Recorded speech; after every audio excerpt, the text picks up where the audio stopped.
One of the most difficult challenges in life, I would say the most difficult, is the loss of a loved one. Whether it's a child, a parent, somebody in your family that you're particularly close to, or perhaps a dear friend. When they die, especially if it's an untimely death, how do you make sense of that death? How do you pull your own life together again so that you can continue on and live a healthy, fulfilled, and even happy life? So that's what we're going to look at today. The cross, and how do we go on?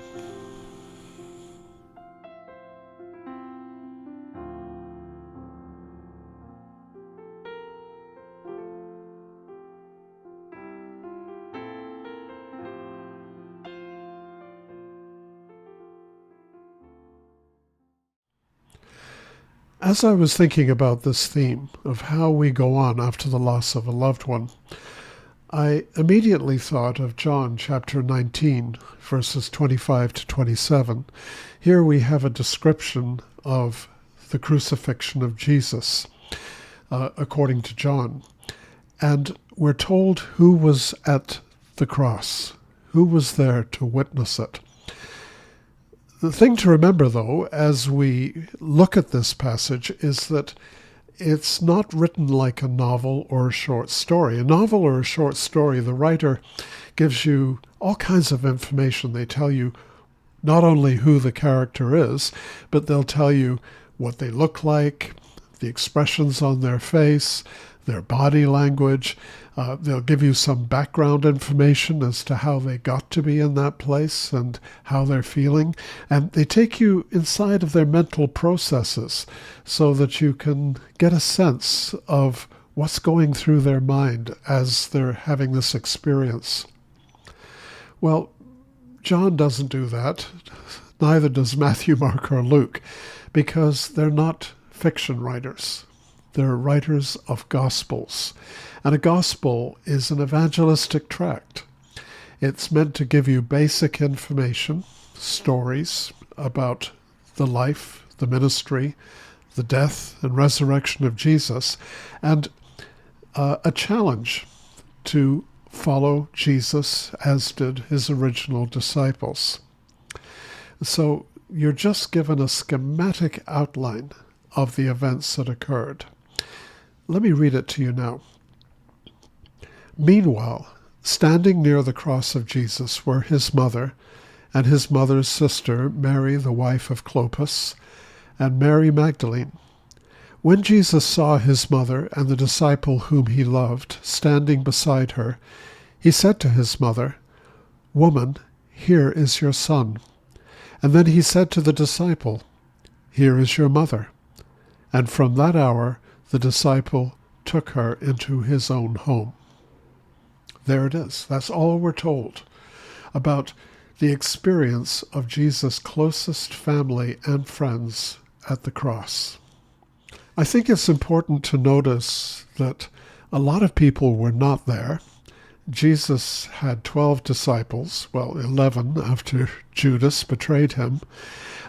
He had more than that, though, because we're told that when he set about his first evangelistic campaign, he sent out 70 disciples, 2 by 2, throughout Galilee. When he divided the loaves and fishes, there were 5,000 people present listening to his teaching. So we don't know how many followers Jesus had, but it was certainly more than the 5 who are listed here at the cross. It all whittled down to these 5 people who were particularly close to Jesus. And although we're not told anything about how they're feeling or what's going through their minds, you can just imagine. Now, who were these 5 people? Well, first of all, we know that Mary, the mother of Jesus, was there. Secondly, there was Mary's sister. And we know that Mary's sister was Anne, or Saint Anne. Her son was John the Baptist, Jesus' cousin. And then there was Mary, the wife of Clopas. And then there was Mary Magdalene. Mary Magdalene was very close to Jesus. We're told that she was a very influential part of Jesus' band of disciples. And although she wasn't given the credit that she was due in an age which was very patriarchal, we know that she was a very important leader of the church. And she was also the one, you remember, who had been loved by Jesus. He had cast out all of those demons. And after that, she was completely devoted to him. And then, of course, there is the disciple who is watching on, who's writing about this. And so we can make the assumption that this is John the Apostle. So you have Mary, the mother of Jesus, Anne, her sister, Mary, the wife of Clopas, Mary Magdalene, and John. And each one of them is connected to Jesus in a different way, but what they all hold in common is that they love Jesus. When they're standing there at the cross, we can only imagine the pain and the grief that they're experiencing. Not just losing their loved one, that's hard enough, but losing him in this way, seeing his life just leak away, watching him in agony as they look up at the cross. How would that have impacted them? And it's something that they probably never shook off for the rest of their life. This would certainly classify as a traumatic experience, and one that nowadays they would have to go to therapy for, to kind of unpack it and try to understand it and get on top of it. But in those days, you simply had to live with it and pray. So these 5 people then witnessed the death of Jesus.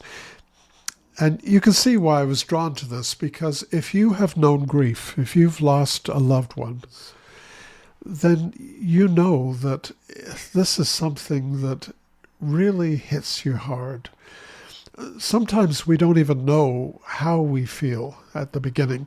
You know, we're in shock. You get a telephone call, maybe from Jamaica, and you're told your brother has died. During the course of that call, you don't exactly know what to do or what to say. You just go numb inside. And it's only afterwards that the feelings start to flood in, and you try to make sense of how you're feeling. Some people are utterly crushed. Now, I'm wondering, as they're standing there, are they just standing there and looking on stoically, these 5 witnesses to Jesus' death? Are they weeping just quietly? We know that in the Middle East to this day that it's a custom, it's normal for people just to cry out loud, to wail, especially the women tend to do this in Middle Eastern cultures. And is it possible that the women that were present were just crying at the top of their lungs, begging Jesus to come down from the cross, begging the Romans to have mercy? Or were they dealing with it quietly in their hearts? You know, we never know how we're going to deal with grief until we're there. We can speculate about it. We can imagine that we're going to be strong, or we can imagine that it's going to crush us. But when you actually go through the experience, sometimes it's almost like you feel detached and you're watching yourself go through the experience and you're thinking, oh, I didn't know I would feel this way. I didn't know that I would lose control, or I didn't know that I would be able to hold on to my feelings so well so that people don't realize just how crushed I am inside. You don't know till you're there. And I'm sure that although Jesus had often spoken about his death, those that loved him most, who were there at the cross, just didn't know how they would react. Probably they were in denial at first. I know Peter was in denial. You remember, he actually contradicted Jesus when he said that he would soon be going to the cross. And Jesus actually had to say to him, "Get thee behind me, Satan." He's not calling Peter Satan because he thinks he is Satan, but rather he's saying to him, this is unhealthy thinking. You're in denial. You've got to face up to reality. Think about the times that you have gone through grief, or maybe you're experiencing it right now. It's a strange feeling. C.S. Lewis, in his book, A Grief Observed, said he never knew that grief was so much like fear. You have a lot of the same symptoms that you do when you're feeling fearful. You feel hyper alert. Your brain is racing. Your blood pressure is up. Your heartbeat is up. It's a lot like being afraid. And you want to turn it off. It's like you want to reach out and just turn it down a few notches so that you can stand it. But you can't. You have no control over it. It's like it's got a life of its own within you. This is the way grief is. It's not something that we consciously will, but rather it just happens to us. And we have to go through it. It's like a roller coaster ride. Once you're in the roller coaster and they bring down the safety bar, you just hold on tight and you have to experience the ride. So that is grief, the loss of somebody that we care about. Now, somebody who chronicled her experience of grief when she lost her mother is Anna Ruth Enrique. Now, she's somebody you may or may not have heard about. She's a visual artist, a writer, and a jeweler. All of these things, and they kind of connect in her life. Very creative person. She was born in Jamaica, raised in Jamaica, and she was brought up by her mother, who was a Christian who became a Jew. But she only became Jewish because she married a Jewish man. According to her daughter, she always held on to her faith. She remained a Christian throughout her life, at least in her heart. And on the outside, she was saying she was Jewish. But when she lost her mother, she really had to process this. She had to give it a lot of deep thought. And being a creative person, what she did is she wrote a book describing what it was like to lose her mother, what it was like to experience this grief, and also speculating about death and what it means. And now that her mother's died, does her life matter anymore? Is she only real in the memory of those who cared about her? Or in some sense, does she continue on? So she wrote this, what's called an illuminated manuscript. And what she does is she weaves the text and her paintings together to recount the story of her mother's life, illness, and death. The book is called Matilda, if you want to read it, but I won't take you through the whole book. Just to say that this was what she set about doing. And in the book, one of the illustrations of her mother was it's very simple. It looks very simple, but it really struck a chord within me. Her mother is wearing orange garb, and she is covered by the cross. Now remember, this is a woman who technically became Jewish, but she's covered by the cross. And as soon as I saw this painting, I thought of what we do at St. Michael's at a funeral. When the casket arrives in the church, we usually put the casket in the hallway and we leave it open for a period of time so that loved ones and visitors can pay their last respects. And then we close the casket with just the immediate family present, and I say a prayer with them. And when everybody's ready, they've gone in and they're seated, we then bring the casket into the vestibule, that little entranceway into the worship area, and we cover it with what is called a pall. P-A-L-L. Some of you are very familiar with this, and some of you may not be aware that we have this pall, and it's colored white with gold embroidery. And when you place it over the casket, what you have is the cross covering the casket of the person who has died. And then it is brought into the church in procession, and it is placed at the front of the church. Now, we do this for a number of reasons, but I can only tell you what it means for me. We had a discussion about this at one of our Zoom cafes, and Father Lafleur and I both shared our ideas as to when the pall should be placed on the casket and what it signifies for us. The bottom line is that we all do it as Anglicans, but it may just mean a little bit different for each person. When I look at the pall covering a casket, what it says to me is that we are no longer looking up to the front of the church during the funeral service and seeing death, a casket sitting there at the front of the church. But rather we are seeing resurrection.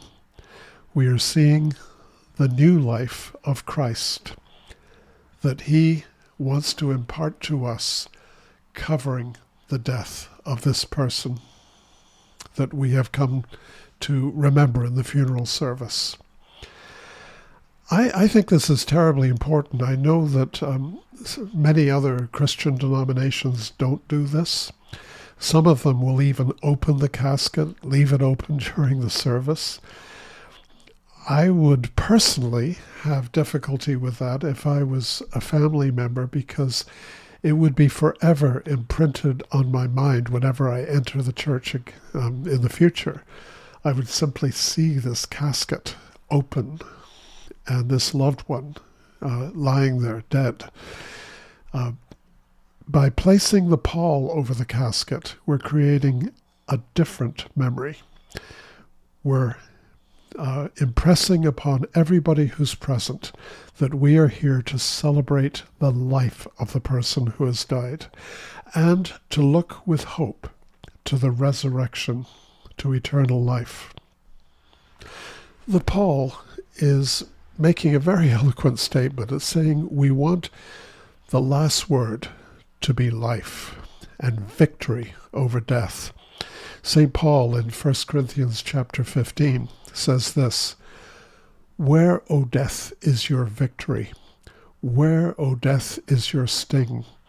The sting of death is sin, and the power of sin is the law. But thanks be to God who gives us the victory through our Lord Jesus Christ." Now, I can't tell you what we experience after we die. I know as little as you do about that. In fact, nothing. I've given it a lot of thought. I'm sure you have as well. What is death? What do we experience? And when we lose a loved one, have we lost them completely? Are they still there? I remember when my father died, after he breathed his last breath, I just sat in the room where he was, and I thought, is he still here? This man who had loomed so large in my life, who had been such an important part of it, is he still present? Or is he only real inside my mind, my memories? a lot of things went through my mind. I could just sit there in silence. I had nothing to say. I was speechless after he died. And I feel the same thing when I try to explain to people what they might expect after death. I could try to come off as an expert and give you some very profound thoughts about it, but I have to be honest and say I don't know any more than you do. Death is a profound mystery. Some people have suggested that the best way of imagining what it's like when we pass from this life to death is by imagining what it was like before we were born, or perhaps further back, before we were conceived. Well, of course you can't remember that. Of course you can't imagine it, because you were not present. You did not exist. Is that what it's like after death? We simply do not exist, just as we did not exist before we were born. Some people believe that the soul somehow departs from the body, but we know that's not a Christian belief. That was something that crept in centuries later and was adopted from the Greeks. Some people believe that the person floats into heaven, but we now know that there is no heaven above us. It certainly seems to contradict the Christian belief that we express, that we profess whenever we say the creed, that we believe in the resurrection of the dead. Well, if we believe in the resurrection of the dead, why would that be required if we're happily in heaven with all of our friends and neighbors? See what I mean? It's a confusion. It's a mystery. Very difficult to understand.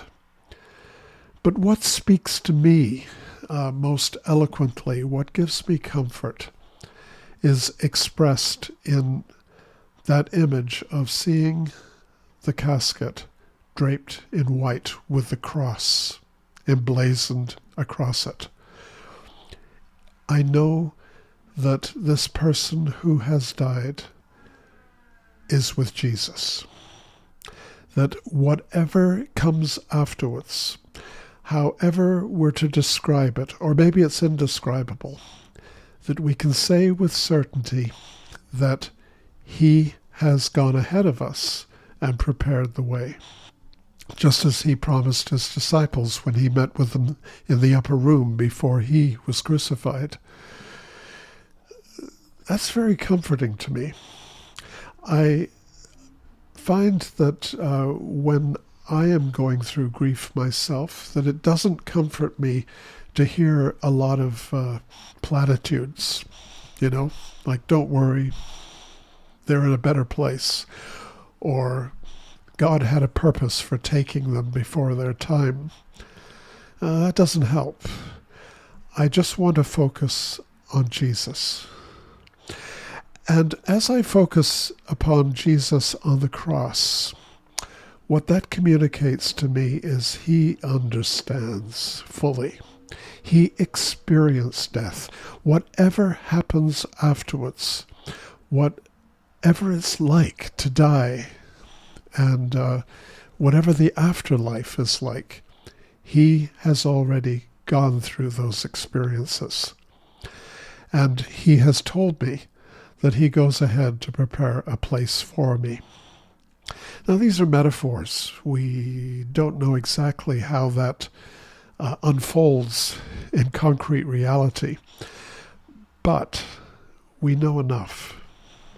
If we know Jesus, if we trust him, and if we understand just how much he loves us, then we can step out boldly and say that whatever comes, whatever we experience, that he will care for us, that he has been there first and he is there to greet us on the other side, whatever that other side is. And as we deal with the death of a loved one, That cross emblazoned over the casket is reminding us that they are safe with him, that we have not lost them, that they have not irretrievably floated off into some unknown destination. But wherever Jesus is, whatever state he's in, they are with him, just as we shall be. Well, I haven't told you a lot about what to expect after death, or where your loved ones are. But hopefully you can join me in taking heart that there is nothing really to be afraid of. Even though viscerally we are built to respond violently to death, to scrabble to stay alive, even though the loss of a loved one is something that breaks our heart, we can know that if they are with Jesus, there is nothing to worry about. And so we can commend our loved ones to God, knowing that Jesus accompanies them even through the valley of the shadow of death. We can't see them any longer as they move out of our field of vision, but we know that they are safe and that we shall join them eventually. Well, thank you for making it all the way through the video, staying with me, and look forward to next Tuesday as we continue surveying the cross.